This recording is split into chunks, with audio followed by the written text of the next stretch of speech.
अस्सलामुअलैकुम students, welcome back to our channel Samra skill Smith. तो student कैसे हैं आप सब? उम्मीद करती हूँ कि आप सब खैरियत से होंगे। तो स्टूडेंट आज हमने एक्सरसाइज 4.1 का क्वेश्चन नंबर 2 करना है सॉल्व। प्रीवियस क्वेश्चन में हमने एक्सरसाइज 4.1 का क्वेश्चन नंबर 1 करा था सॉल्व। तो स्टूडेंट इस यूनिट में यूनिट 4 में आपको फैक्टराइजेशन डिटेल से पढ़ाया जाएगा। ठीक है, इसमें तमाम क्वेश्चन आपको जो दिए हैं इसमें से इस यूनिट में से आपका एक बोर्ड का लॉन्ग क्वेश्चन हो जाएगा सॉल्व। अगर आप इसको सही से समझेंगे इन क्वेश्चंस को तो इसके ज़रिए आपका बोर्ड का जो है लॉन्ग क्वेश्चन एक हो जाएगा कवर। ठीक है, तो वीडियो को जो है गौर से देखना है, कॉन्सेप्ट को समझना है, कॉन्सेप्ट को 100% करना है क्लियर, ताकि आप बोर्ड के एग्ज़ाम में इस यूनिट से एक क्वेश्चन कर सकें सॉल्व। ठीक है स्टूडेंट अगर आप मेरे चैनल पर न्यू हैं तो जल्दी से जाकर कर लें सब्सक्राइब, ताकि न्यू आने वाली वीडियो आप तक पहुंच सके। और स्टूडेंट इसी तरीके से मुझे करें सपोर्ट, मुझे आपकी सपोर्ट की ज़रूरत है।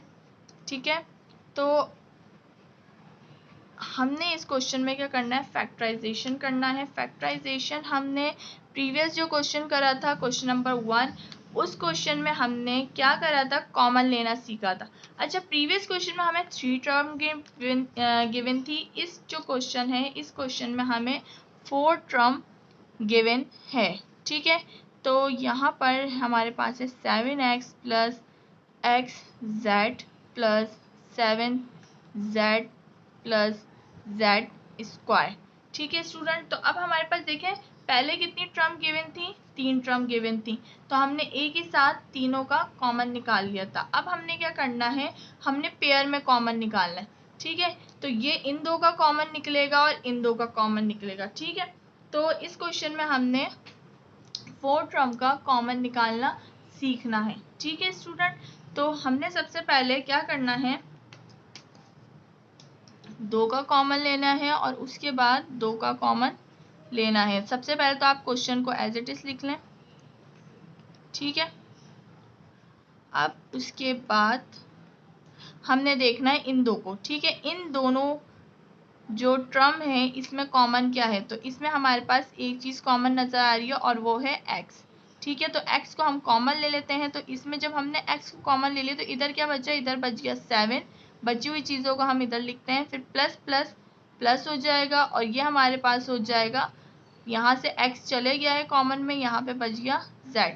अब उसके बाद यहाँ पे क्या है प्लस, तो मैं क्या लगा दूंगी, यहाँ प्लस लगा दूंगी। अब यहाँ पर आपको क्या चीज़ नज़र आ रही है जिसको हम कॉमन ले सकते हैं, तो यहाँ पे एक जेड है और यहाँ पे 2 जेड है, तो हमने एक जेड ले लेना है कॉमन। ठीक है, तो यहाँ पे एक जेड आ गया, तो बचा क्या यहाँ पर बच गया 7 प्लस प्लस प्लस, यहाँ पे क्या बचा, 2 जेड थे ना, तो एक जेड हमने कॉमन में दे दिया, तो एक जेड हमारे पास यहाँ पर बच गया। अब स्टूडेंट इस पॉइंट पर, ठीक है, इस पॉइंट पर आपने देखना है जो हमने कॉमन लिया है क्या उसके ब्रैकेट आ रहे हैं सेम। अगर ब्रैकेट सेम नहीं आ रहे तो आपने गलत कॉमन लिया, फिर आपको आगे क्वेश्चन सॉल्व करने की ज़रूरत नहीं है, आप पहले अपने उस क्वेश्चन को करें सही। ठीक है, तो आपने देखें यहाँ पे दोनों ब्रैकेट कॉमन जो हमने लिया है वो सेम आ रहे हैं, बिल्कुल सेम आ रहा है। अब आपने क्या करना है, इन दो ब्रैकेट में से एक ब्रैकेट लिख देना है यहाँ पर एक दफ़ा, और एक दफ़ा ये जो बाहर वाली वैल्यू है ना, ये और ये क्या है, ये x प्लस जेड, इसको लिख देना है ब्रैकेट के अंदर। ठीक है स्टूडेंट, इजी सा क्वेश्चन था। यहाँ पर आपका सेम ब्रैकेट आना चाहिए, उसके बाद ब्रैकेट को एक दफ़ा लिख देना है और बाहर जो हमारे पास ब्रैकेट के बाहर वैल्यू होगी उसको मिलाकर एक ब्रैकेट में लिख देना है। तो इजी सा क्वेश्चन था, ये क्वेश्चन हमारा हो चुका है सॉल्व। तो स्टूडेंट इसको आप कॉपी कर लें वीडियो को स्टॉप करके या फिर स्क्रीनशॉट ले लें। अच्छा, इससे पहले मैं आपको एक चीज़ बता दूं, हम रिवाइज कर लें कि प्लस प्लस हमारा क्या होता है प्लस, प्लस माइनस हमारा क्या होता है माइनस, माइनस प्लस हमारा क्या होता है माइनस, और माइनस माइनस हमारा क्या होता है स्टूडेंट प्लस। यह आपको आना चाहिए फैक्टराइजेशन करते हुए। अगर आपको ये नहीं आता तो आप फैक्टराइजेशन में करेंगे गड़बड़। ठीक है ना, तो यह आपको आना चाहिए स्टूडेंट। अच्छा, अब उसके बाद हमारे पास क्वेश्चन 2 है। क्वेश्चन 2 में हमारे पास क्वेश्चन 2 हमारे पास है 9a square b plus 18ab square minus 6ac minus 12bc। अब आपने इन दो का कॉमन और इन दो का कॉमन ले लेना है। ठीक है स्टूडेंट,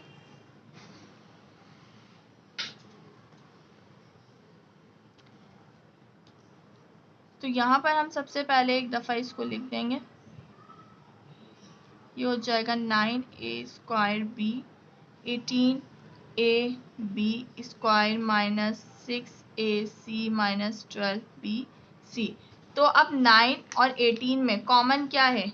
तो 9 और 18 में अगर मैं देखूं तो 9 और 18 जो है वैसे तो 3 के टेबल में भी आता है, लेकिन हमने वो टेबल लेना है जो बड़ा टेबल हो। ठीक है, यानी कि 3 के टेबल में तो आता है और किसके टेबल में आता है? और अगर हम देखें तो 4 में नहीं आता, 5 में नहीं आता, 6 में भी नहीं आता, कौन से में आता है? 9 के फिर अपने टेबल में आता है। ठीक है, तो या तो हम 3 में लें, तो 3 में हमने नहीं लेना, हमने बड़े टेबल में लेना है। ठीक है, तो बड़ा टेबल हमारे पास जिसमें ये दोनों नंबर आए वो है 9, तो हमने ले लिया 9। अब इन दोनों में और क्या कॉमन है? यहाँ पे ए स्क्वायर है, यहाँ पे ए एक है, तो एक ए ले लेंगे हम। ठीक है, उसके बाद बी क्या है? यहाँ पे एक दफ़ा बी है, यहाँ पे 2 दफ़ा बी है, तो हम बी भी कितनी दफ़ा ले लेंगे? एक दफ़ा, क्योंकि हमने वो चीज़ लेनी है जो दोनों तरफ हो। अगर मैं बी स्क्वायर ले लूँगी तो इसके पास तो बी स्क्वायर मौजूद ही नहीं है। ठीक है, अब उसके बाद आगे चलते हैं, तो और हमारे पास और कुछ कॉमन इसमें नहीं आ सकता, तो यहाँ पर हम ब्रैकेट लगा लेते हैं। अब यहाँ पर जो बच गई चीज़ है वो लिखेंगे, तो 9a, देखें 9 तो चले गया, 9 नहीं आएगा।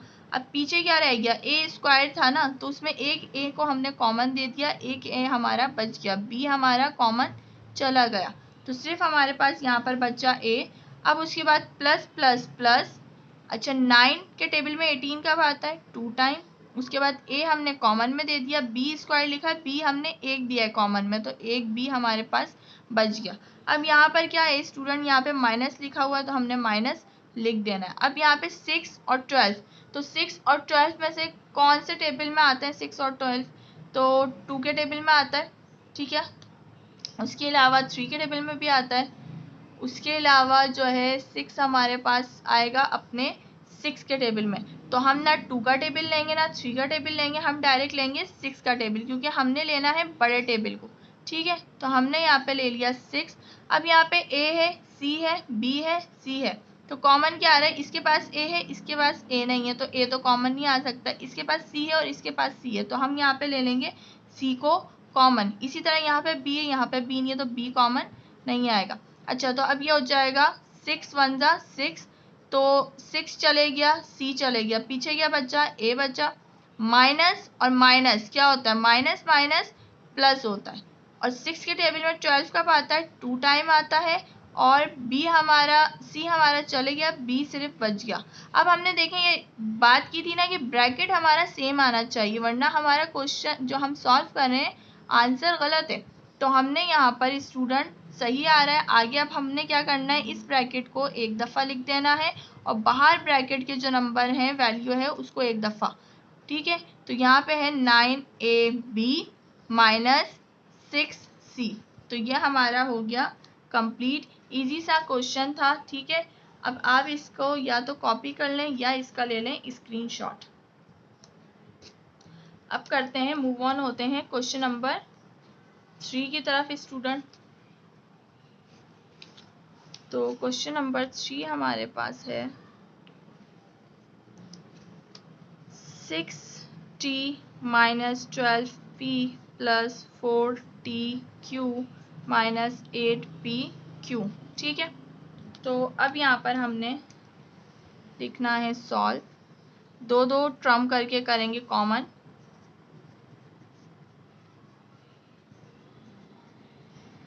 तो स्टूडेंट सबसे पहले अगर मैं देखूं तो मेरे पास यहाँ पर दो नज़र आ रहे हैं 6t और माइनस 12p, तो वेरिएबल तो कॉमन नहीं है। ठीक है, वेरिएबल तो कॉमन हमारे पास नहीं है, लेकिन जो वैल्यू है 6 और 12 कौन से टेबल में आती है? अभी पिछले में हमने करा था 2 में भी आता है, 3 में भी आता है, लेकिन 6 में भी आता है, और हमने बड़ा टेबल लेना है, तो यहाँ आ जाएगा 6 टी नहीं आ सकता, पी भी नहीं आ सकता, क्योंकि दोनों कॉमन है ही नहीं।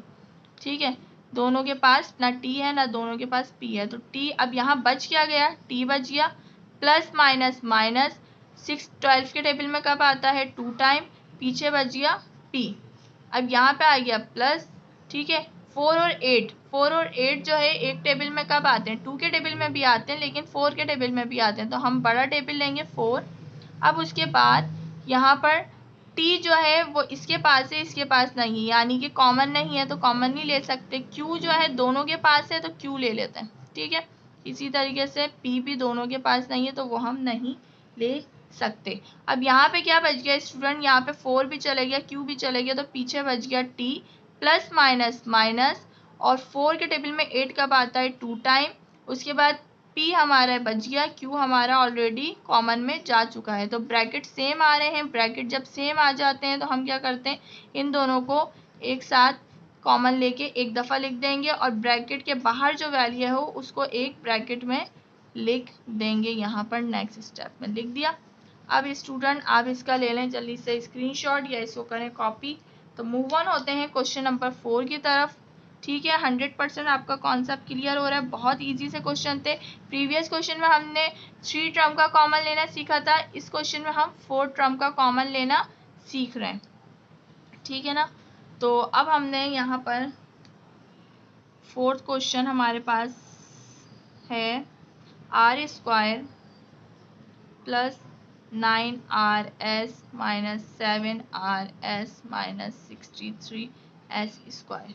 ठीक है, तो अब यहाँ पे स्टूडेंट सॉल्व करते हैं। इसको जल्दी से उतार लेती हूँ दोबारा आंसर में। तो भाई इसमें कॉमन क्या होगा हमारे पास, तो आर स्क्वायर है यहाँ पर। अच्छा, नंबर तो कोई है नहीं, देखें यहाँ पे 9 है, यहाँ पे कोई नहीं, तो कॉमन तो 9 या कुछ और नंबर नहीं आ सकता। अब हमने वेरिएबल को लेना होगा कॉमन। तो आर 2 दफ़ा है, आर 1 दफ़ा है, तो एक दफ़ा आर को हम कॉमन ले लेंगे। ठीक है, बाकी ना एस इधर है नहीं, तो आर कॉमन आ गया। बाकी यहाँ पे क्या बचा, आर बचा, प्लस प्लस प्लस, यहाँ क्या बचा 9 बचा, और यहाँ पे क्या बचा एस बचा, क्योंकि आर तो हमारा जा चुका है यहाँ से कॉमन में। माइनस था, माइनस आ गया।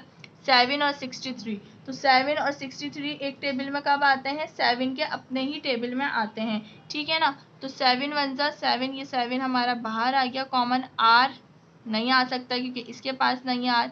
एस आ सकता है, एक एस को हम ले लेंगे बाहर, क्योंकि एक एक्स इधर एस इधर है और 2 एस इधर है, तो इसमें से भी एक ले लिए, इसमें से भी एक कॉमन आ गया। अब यहाँ पे क्या बचे स्टूडेंट हमारे पास, तो यहाँ पे हमारे पास आर बचा, 7 और एस चले गया कॉमन में, माइनस माइनस हमारा हो जाएगा स्टूडेंट प्लस। ठीक है, और 63 हमारे पास कब आता है, 7 के टेबल में 9 टाइम, और 2 एस थे ना इधर, तो एक एस हमने कॉमन में दे दिया, तो एक एस हमारा बच गया। अब हमारा देखें तो आंसर जो है ब्रैकेट का वो सेम आ रहा है। जब सेम आता है तो हमने ब्रैकेट को एक दफ़ा लिख देना है और ब्रैकेट के बाहर जो वैल्यू है उसको भी लिख देना है एक दफ़ा। ठीक है, तो स्टूडेंट ये हमारा क्वेश्चन हो गया है सॉल्व। इजी सा क्वेश्चन था, सॉल्व हो चुका है। अब हमने करना है last question, second last question हमारा, क्वेश्चन नंबर 5। ठीक है, तो क्वेश्चन नंबर 5 करते हैं नेक्स्ट पेज पर ही, क्योंकि वो फ्रैक्शन वाला है। तो फ्रैक्शन वाले क्वेश्चन को कर लेते हैं आप। ये हमारा है वाई स्क्वायर। ठीक है, Y square over 4 minus Y square Z, उसके बाद over 4 minus Z square T over 9, उसके बाद प्लस जेड क्यूब टी और ओवर में 9 आ जाएगा। ठीक है बेटा, तो सबसे पहला स्टेप तो हमारे पास है कि हम इसको एज इट इज़ लिख दें। तो ये y4 minus Y Z 4 minus Z square T 9 plus Z cube T 9।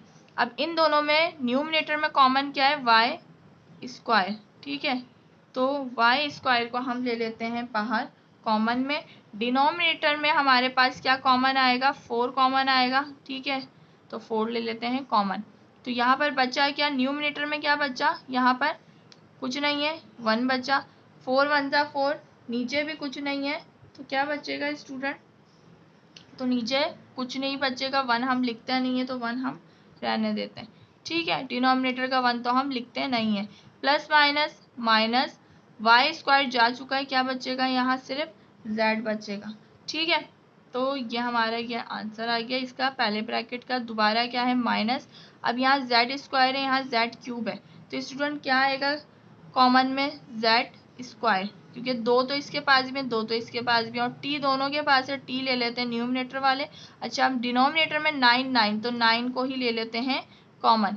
तो अब यहाँ पे देखते हैं, तो यहाँ पे क्या बचा, तो यहाँ पे z स्क्वायर t जा चुका है, तो यहाँ पे हमारे पास बचा 1, डिनोमिनेटर में 9 जा चुका है, तो नीचे 1 बचा, 1 डिनोमिनेटर में हम लिखते नहीं है। अच्छा, माइनस प्लस होगा हमारे पास माइनस, z क्यूब है ना, तो 2 z हमने दे दिए, तो 1 z हमारे पास बच गया, और साथ में हमारे पास t था, तो t भी हमारा जा चुका है। डिनोमिनेटर में हमारे पास 9 था, तो 9 भी हमने कॉमन में दे दिया। तो अब दोनों ब्रैकेट सेम आ गए, तो दोनों ब्रैकेट को यहाँ लिख देंगे 1 माइनस z, और ब्रैकेट में यहाँ पर दूसरा ब्रैकेट हमारा आएगा y square 4 minus z square t over 9, ये हो जाएगा आंसर। इजी सा क्वेश्चन था, तो स्टूडेंट इसका जल्दी से स्क्रीनशॉट या कॉपी कर लें इसको, ठीक है। मूव ऑन होते हैं क्वेश्चन नंबर 6 की तरफ, जो आज हमारा लास्ट क्वेश्चन है आज का। तो ये हमारा है question number 6, 10xy 11 plus 5xz 11, उसके बाद minus 14y square 11 minus 7yz 11, ठीक है। अब हमने यहाँ पर करना है इसको, सबसे पहले तो हमने लिख देना है एज इट इज, ठीक है, एज इट इज इसको उतार लेते हैं। 10xy 11 plus 5xz 11 minus 14y square 11 minus 7yz 11। अब देखें इसमें क्या कॉमन आ सकता है स्टूडेंट, तो 10 और 5 में एक टेबल में कब आते हैं, 5 के टेबल में 10 भी आता है और 5 के टेबल में ही 5 भी आता है, तो हमने 5 को कॉमन ले लिया। अब उसके बाद x और x दोनों x कॉमन आ गए, y एक के पास है, z एक के पास है, तो ये अब और कॉमन न्यूमिनेटर में नहीं आ सकता। डिनोमिनेटर में कॉमन क्या आ जाएगा, 11, ठीक है। अब यहाँ पर 5 जो है 10 के 10 जो है 5 के टेबल में कब आता है, 2 टाइम, x चले गया है, पीछे क्या बचा, y बचा, ठीक है। डिनोमिनेटर में 11 था जो कि जा चुका है। अब उसके बाद 5 तो जा चुका है हमारे पास, ठीक है, 5 1 जा 5 होता है, x जा चुका है, पीछे यहाँ क्या बचता है, z, और डिनोमिनेटर का 11 भी हमारा कॉमन में जा चुका है। अब उसके बाद स्टूडेंट यहाँ पे है माइनस, तो माइनस लिख देते हैं। अब 14 और 7, तो 7 का टेबल लेते हैं, 7 1 जा 7, 7 2 जा 14, और ये सबसे बड़ा टेबल है, इसके बाद 7 और 14 एक टेबल में नहीं आते, ठीक है ना। वैसे और किसी टेबल में तो आ भी नहीं रहे, एक ही टेबल है 7 जिसमें 7 और 14 कॉमन आ रहे हैं एक टेबल में, तो यहाँ 7 ले लेते हैं। उसके बाद यहाँ पर y स्क्वायर और यहाँ पे y है, तो एक y कॉमन ले लेंगे, z को हम कॉमन नहीं ले सकते क्योंकि z एक ही के पास है। उसके बाद डिनोमिनेटर में 11 कॉमन आ जाएगा। अब यहाँ पे बचा गया 7 के टेबल में 14 कब आता है, 2 टाइम, ठीक है, और y कब आता है, तो y हमारे पास, अच्छा ये माइनस है, तो माइनस माइनस ये हो गया प्लस, ठीक है ना, माइनस माइनस प्लस 7 का टेबल में 14 कब आता है, 2 टाइम, 2 y थे तो एक y चले गया, तो एक y हमारा बच गया। उसके बाद 11 जो था डिनोमिनेटर में वो भी कॉमन में चले गया, कुछ नहीं बचा यहाँ पे, माइनस माइनस ये हो गया प्लस, 7 जा चुका है, y जा चुका है, z पीछे बचता है, डिनोमिनेटर का 11 भी जा चुका है। तो ये हमारा, अच्छा ये हमारा एक स्टेप और रह गया, ये हमारा इसके बाद हो जाएगा, सेम आया है ब्रैकेट तो ये हो जाएगा 2y प्लस z, और ये हो जाएगा 5x/11 माइनस 7y/11। तो ठीक है स्टूडेंट, ये हमारा आंसर हो गया। इजी से क्वेश्चन थे जो सॉल्व हो चुके हैं हमारे। ठीक है स्टूडेंट, तो उम्मीद करती हूँ स्टूडेंट कि आज की वीडियो आप लोगों को पसंद आई होगी। अगर वीडियो पसंद आई हो तो वीडियो करें सपोर्ट, मेरे चैनल को करें सब्सक्राइब, वीडियो को लाइक करें और कमेंट सेक्शन में अपनी राय का इजहार करना मत भूलिएगा। ठीक है स्टूडेंट, और हाँ, अपने दोस्तों के साथ भी शेयर करना मत भूलिएगा। तो स्टूडेंट, उम्मीद करती हूँ कि आपका जो कॉन्सेप्ट है 4th टर्म को लेकर कॉमन लेने का वो 100% हुआ होगा क्लियर। ठीक है, अगर आपको कोई चीज़ समझ नहीं आई है तो आप कमेंट सेक्शन में मुझसे पूछ सकते हैं। अगर इसके अलावा कोई और टॉपिक है जिसको आप समझना चाहते हैं तो वो भी आप कमेंट सेक्शन में बोल सकते हैं, मैं आपको समझा दूंगी। ठीक है स्टूडेंट, फिर मिलते हैं एक न्यू वीडियो में, तब तक के लिए अल्लाह हाफिज़।